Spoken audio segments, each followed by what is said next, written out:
The Grand Hotel stood on a hill, its red brick walls tangled in ivy, windows like 100 dark eyes. Everyone in town knew its stories, presidents, movie stars, and something else. A secret the staff never discussed. Room 404. Kids dared each other to find it, whispering about flickering lights, ghostly faces, and vanishing guests. I always thought it was just a campfire tale. I was wrong.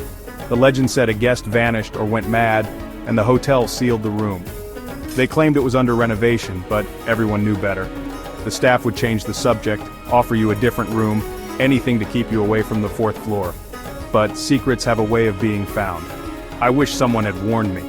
I was about to break every rule, and I didn't even know it. The Grand Hotel's biggest secret was about to become mine. The legend of Room 404 was more than a story. It was a warning, and I was about to ignore it. The hotel's silence was its loudest clue. Some doors are meant to stay closed, but I was about to open one, and nothing would ever be the same. My name is Alex. I'm 17. Our car broke down outside town, storm rolling in, and the only place to stay was the Grand Hotel. I was excited to finally see inside. The lobby was huge, chandelier glittering, air thick with old books and lemon polish. Clark, the desk clerk, looked tired and nervous as my dad asked for rooms. "Only 2 left," he said. My parents got one on the 2nd floor. The other was for me, on the 4th. Clark handed me a heavy old-fashioned key 404. I didn't think twice, just a number. Too tired for ghost stories, I took the elevator up. The 4th floor was silent, carpet muffling my steps. I found my door at the end of the hall, 404. The key turned with a loud click. I stepped inside, not knowing I'd just crossed a line. The hotel's secret was waiting. Clark's nervous glance should have warned me, but I was already inside. The storm raged outside, but the real danger was behind the door. I was alone on the 4th floor, and the night was just beginning. The legend was about to become real. I was in room 404, and nothing felt right, not at all. The room was spotless, but the air was heavy, silent in a way that pressed on my ears. The bed was made, furniture polished, but something was off. The wallpaper's dark green vines seemed to crawl in the dim light. Heavy velvet curtains blocked out the world. A single painting, a man with cold, empty eyes, watched me from the wall. I tried to ignore the chill crawling up my spine. I pulled back the curtains and watched the storm, lightning flashing. For a split second I thought I saw a shadow behind me in the window's reflection. I spun around. Nothing. My heart pounded. I told myself I was just tired, but the feeling of being watched wouldn't leave. I turned on the lamp. Its weak yellow glow made the shadows dance. The bed was stiff, the room unnaturally cold. I pulled the covers up, eyes wide open. Sleep wouldn't come. The silence was too deep. The painting's eyes followed me. I was not alone. Not in room 404. I must have dozed off, but a scratching sound woke me. Fingernails on the wall, scratch, scratch. I sat up, heart racing. Silence. Then scratch louder right behind my head. I jumped up, turned on the lights. The scratching stopped. I pressed my ear to the wall. Nothing. Was I imagining things? Then a whisper from the air vent. Error, error, error. The voice was cold, mechanical, not human. Panic surged. I backed away from the vent. The room felt like a cage. The phone, the TV, the painting, all part of the trap.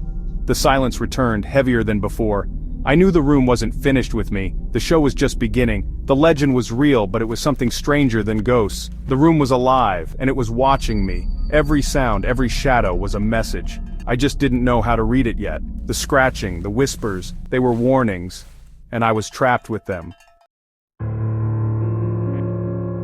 I had to get out. I grabbed my jacket, rushed to the door. It wouldn't budge. The deadbolt was unlocked, but the door was stuck, or held shut. Hello? Is anyone there? Only silence. I was trapped. I tried the phone. Dead. The room wanted me here. I slammed the phone down, frustration swallowed by silence. Then I saw it, a flicker in the corner. The shadows near the curtains twisted, forming a tall, faceless figure. A living shadow watching me. I couldn't move, couldn't scream.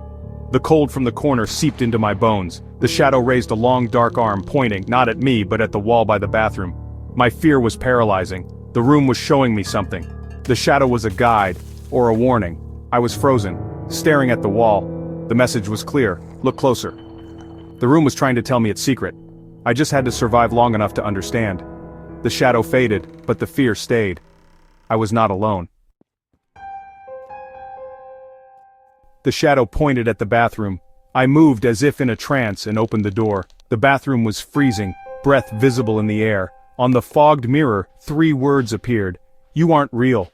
My blood ran cold. I hadn't used the shower. There was no reason for steam. The letters dripped down the glass, vanishing.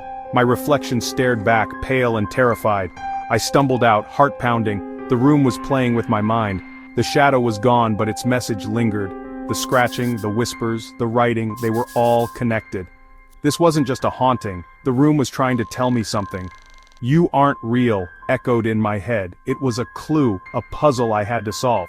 If I wanted to escape, I had to understand. The room's secret was more than supernatural. It was personal, and it was closing in. I had to act before it was too late. Panic took over. I ran to the door, yanking, kicking, nothing. The door was sealed, the silence outside absolute. I tried the window, latched, painted shut, the world outside unreachable.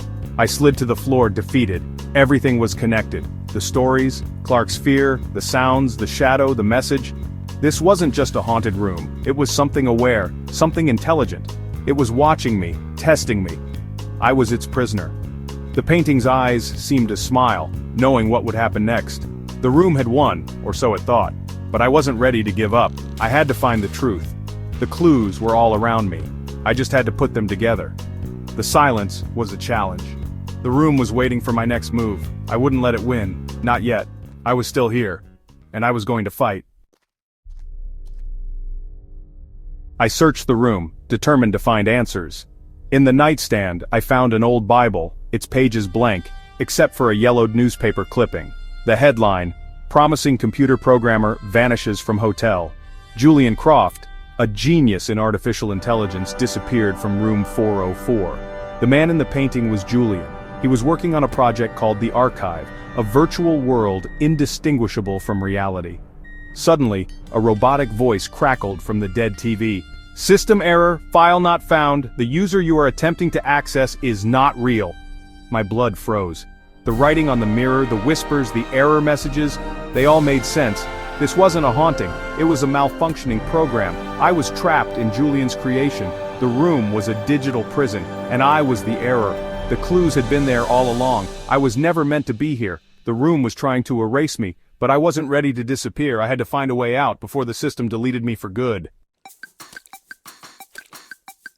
I faced the TV as the robotic voice continued. "Running diagnostic, entity Alex, query, why are you here?"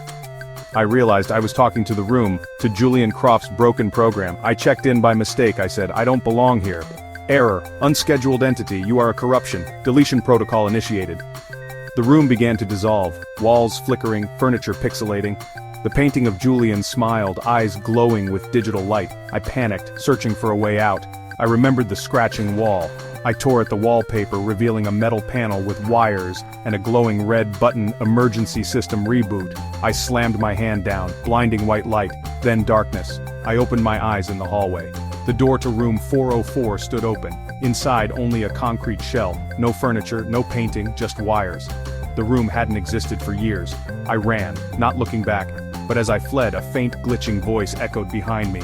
"File Alex, copied to archive." I escaped the room, but part of me was left behind. The Grand Hotel's secret was out. Room 404 was never just haunted. It was a digital ghost story, and I was its final chapter. Some doors should never be opened, but I did. And now, the legend lives on. Somewhere in the archive, I'm still there.